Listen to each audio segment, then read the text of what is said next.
नाज़रीन अस्सलाम वालेकुम। आज मैं जो आपको वाक़या सुनाने जा रहा हूँ, ये वाक़या इंतहाई तारीख़ी है और इंतहाई दिलचस्प भी है। ये तारीख़ी इस लिहाज से है कि इसकी तारीख़ हज़रत आदम अलैहिस्सलाम के ज़माने से है और दिलचस्प इस लिहाज से है कि ये वाक़या ना सिर्फ मुसलमानों के लिए बल्कि यहूदी यानी कि ज्यूस के लिए भी बहुत ज़्यादा अहमियत का वाक़या। इस वाक़े को मुख्तलिफ़ किताबों में मुख्तलिफ़ अल्फाज के साथ लिखा गया है। कहीं इसको बॉक्स ऑफ मिरेकल के नाम से लिखा गया है, कहीं इसको हॉली बॉक्स के नाम से लिखा गया है। हमारी ज़बान में इसको ताबूत सकीना कहा जाता है। ताबूत सकीना क्या है, इसके अंदर क्या था, किन लोगों के ऊपर ये नाजिल हुआ और किन किन लोगों ने इससे क्या क्या फ़ायदे उठाए, इसके बारे में आज मैं आपको बताने जा रहा हूँ। ताबूत सकीना जो कि एक शमशाद की लकड़ी का बना हुआ था, यह हज़रत आदम अलैहिस्सलाम पे नाजिल हुआ था और हज़रत आदम अलैहिस्सलाम की ज़िंदगी के आखिरी हिस्से तक उनके पास ही रहा। फिर बाद में यके बाद दीगर उनकी औलाद के पास ही आता रहा। बाद में ये ताबूत, जिसको मुक़द्दस ताबूत भी कहते हैं या मुक़द्दस संदूक भी कहते हैं, हज़रत याकूब अलैहिस्सलाम के पास आया और वहाँ से ये बनी इसराइल के हाथ लग गया। जब ये ताबूत हज़रत मूसा अलैहिस्सलाम के पास आया तो हज़रत मूसा अलैहिस्सलाम इसमें तौरात के नुस्खे और अपनी मुक़द्दस चीज़ें रखा करते थे। ये ताबूत इंतहाई मुक़द्दस था। जब बनी इसराइल की किसी से जंग होती थी तो वो दुश्मनों की फ़ौज को देखकर हैबत में आ जाते थे। दुश्मन की फ़ौज, उसकी हैबत और उसकी वुसअत देखकर वो घबरा जाते थे। तो वो क्या करते थे, वो इस ताबूत को अपने सामने रख लिया करते थे। इस ताबूत को सामने रखने का फ़ायदा ये होता था कि इस ताबूत से रहमत और बरकतों का ज़ूल होता था और जो शिकस्त थी वो फ़तह में तब्दील हो जाती थी। इसके अलावा बनी इसराइल में जब कोई भी इख्तलाफ पैदा होता था तो वो इस संदूक से फ़ैसला कराया करते थे। संदूक से फ़ैसले की आवाज़ और फ़तह की बिशारत भी सुनी जा सकती थी।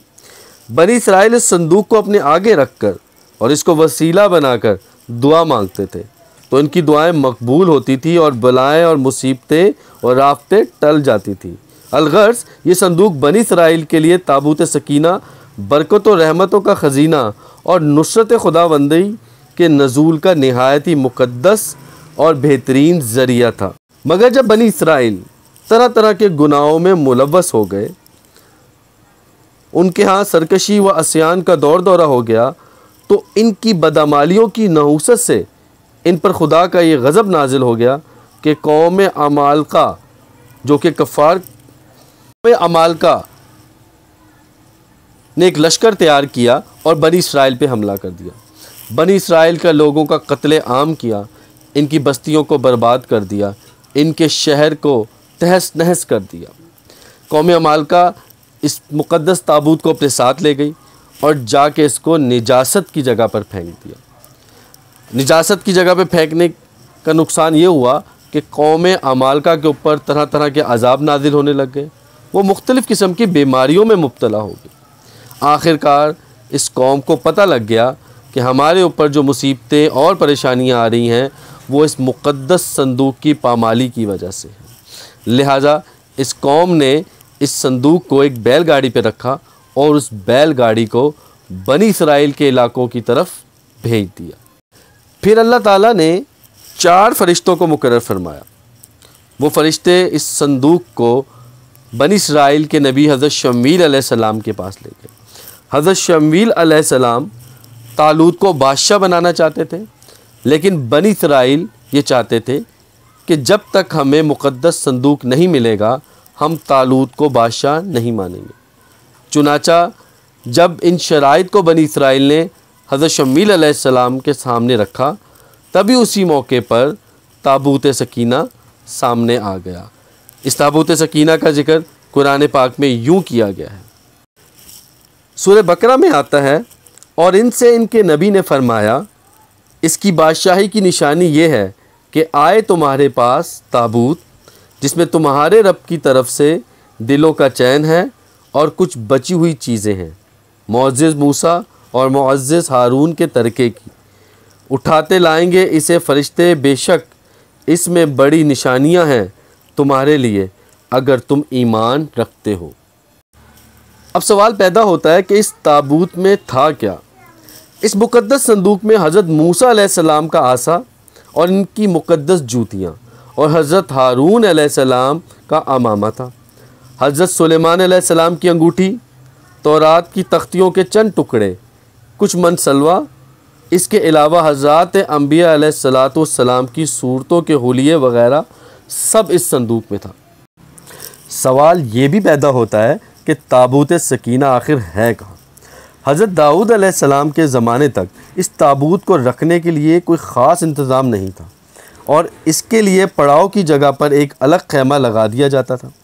हज़रत दाऊद अलैहिस्सलाम ने खुदा के हुक्म से खुदा का घर बनाना शुरू किया, जो ऐन इस मुकाम पर है जहाँ आज मस्जिद अक्सा मौजूद है। लेकिन ये आलीशान घर आपके बेटे हज़रत सुलेमान अलैहिस्सलाम के अहद में मुकम्मल हुआ और इसको यहूदी हैकल सुलेमानी के नाम से पुकारते हैं। इस घर की तामीर के बाद ताबूत सकीना को यहाँ पूरे एहतराम के साथ रख दिया गया और इस तरह ये मुकाम यहूदियों का मुक़द्दस तरीन जगह बन गई। बाद के ज़माने में होने वाली जंगों ने इस हैकल को बहुत नुकसान पहुँचाया, लेकिन बाबल के बादशाह बख्तनसर ने इसको मुकम्मल तौर पे तबाह कर दिया और इसको आग लगा दी। वो यहाँ से माल गनीमत के साथ साथ ताबूत सकीना भी ले गया था। इस तबाही के नतीजे में आज असली हैकल की कोई चीज़ बाकी नहीं है। इन तमाम तबाहियों के नतीजे में ताबूत सकीना कहाँ गायब हो गया और इसका कोई निशान नहीं मिला।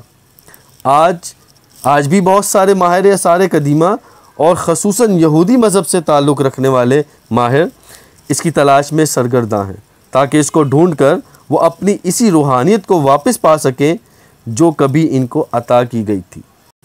ताबूत सकीना की मौजूदगी के हवाले से मुख्तलिफ़ लोगों की मुख्तलिफ़ क़ियास आराइयाँ हैं। इस पर अंग्रेज़, ईसाइयों और यहूदियों ने बड़ी रिसर्च की है, लेकिन हतमी तौर पर सारे एक नुक्ते पर मुत्तफ़िक नहीं हो सके।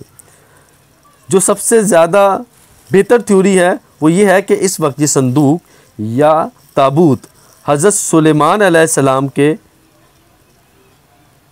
महल में कहीं दफन है, जो फ़लस्तीन में आज भी गुम है, जिसको यहूदी काफ़ी अरसे से ढूंढने की कोशिश कर रहे हैं और आए दिन वहाँ बैतुल मुक़द्दस में खुदाई करते रहते हैं। ये वही महल है जिसे हज़रत सुलेमान अलैहिस्सलाम ने जिन्नात की मदद से बनाया था। इसकी बुनियादों को आज भी ढूंढने की कोशिश की जा रही है, जिसको हैकल सुलेमानी भी कहते हैं। बहरहाल इसके मुतालिक बहुत से नज़रियात हैं और मेरा भी यही ख्याल है कि ये ताबूत हज़रत सुलेमान अलैहिस्सलाम के महल के अंदर ही दफन है। कुछ के नज़दीक इसको अफ्रीका ले जाया गया। एक मशहूर माहिर आसार कदीमा रॉन वाइट का कहना है कि ये मशरिक़ वुस्ता में मौजूद है।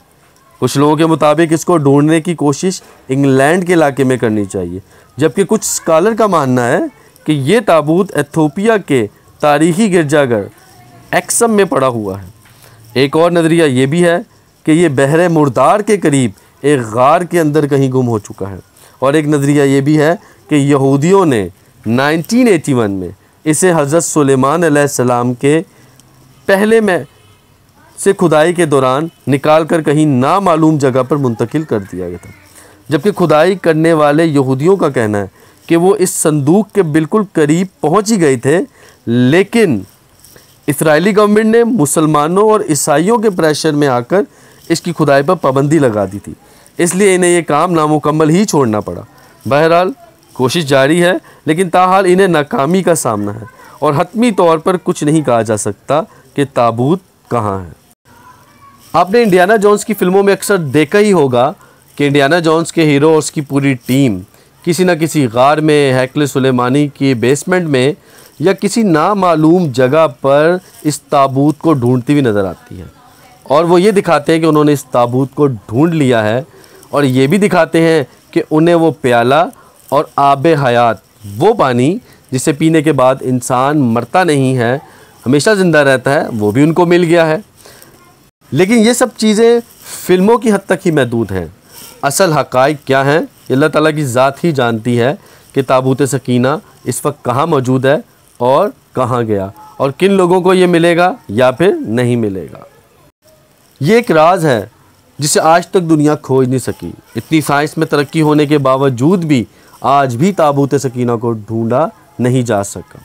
ये राज एक ऐसा राज है जिसे दुनिया जानने के लिए बेचैन है। लेकिन इस राज को कब खोला जाएगा, कब ये खुलेगा, इसके बारे में किसी को मालूम नहीं है। ये राज भी उन राजों में से है जिसकी हकीकत दुनिया पर कभी आया हो ही नहीं सकती। शुक्रिया।